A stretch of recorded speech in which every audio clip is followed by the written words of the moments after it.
OpenAI has released the GPT-5.6 series, a model family designed for terminal-based planning and iterative coding tasks. But while the models are technically live, the public is currently barred from using them. You cannot select them in ChatGPT, and the API is unresponsive for nearly every developer. This restriction is the result of a White House mandate.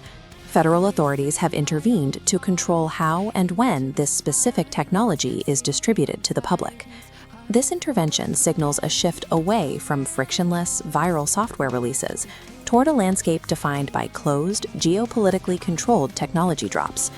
To understand why the government stepped in, we have to look at the capabilities OpenAI built into this release.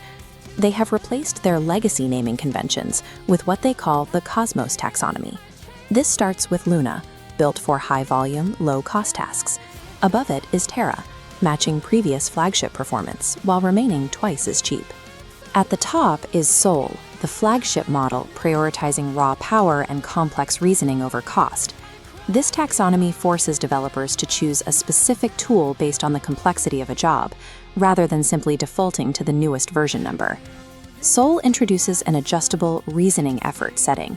For complex math or scientific problems, a user can scale this up, giving the model more time to process logic before it generates an output. The model also features Ultra Mode. Instead of acting as a single entity, Sol deploys multiple subagents that work in parallel to solve multi-step problems. These subagents can independently investigate codebases, execute terminal-based debugging, and run iterative test and fix loops without human intervention. OpenAI's benchmarks show that Sol is highly effective at finding software vulnerabilities, a skill set that is identical to the one required to carry out a cyber attack. Sol has transitioned from a chatbot into an autonomous multi-agent hacking system. It is this specific leap in capability that triggered federal alarms. Because of these autonomous capabilities, Sol is currently restricted to roughly 20 companies hand-picked by the US government. The bottleneck is a direct result of Executive Order 14409, issued on June 2nd. The order requires AI labs to grant the federal government access to covered frontier models for 30 days before they reach the public.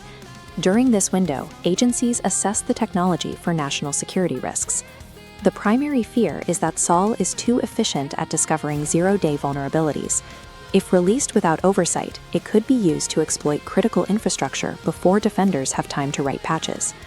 OpenAI has warned that this gatekeeping harms the broader industry. They argue it keeps the most advanced defensive tools out of the hands of the researchers and cyber defenders who need them most.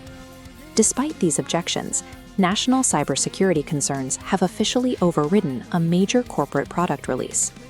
AI product drops used to be frictionless and viral. Now they are staggered and subject to mandatory federal monitoring. Agencies like the Department of Commerce now manage the deployment of advanced models, using export controls and vetting processes to maintain oversight. The objective is geopolitical. The government wants to ensure that automated vulnerability scanning tools stay out of the hands of foreign adversaries. Advanced AI is no longer just a consumer product. It is being treated with the same scrutiny as military hardware. Broad public access to the GPT-5.6 family is expected in the coming weeks, once the mandatory vetting period concludes. Developers can prepare by building compatible API request structures using existing models. When the federal gate is lifted, the transition to the new identifiers will be a simple variable change. The Sol, Terra, and Luna tiers provide specific tools for automating digital workflows, from low-cost data processing to the multi-agent reasoning required for system security. When the government finally grants public access, which Cosmos tier will you deploy first? The speed of Luna, the balance of Terra, or the raw power of Sol?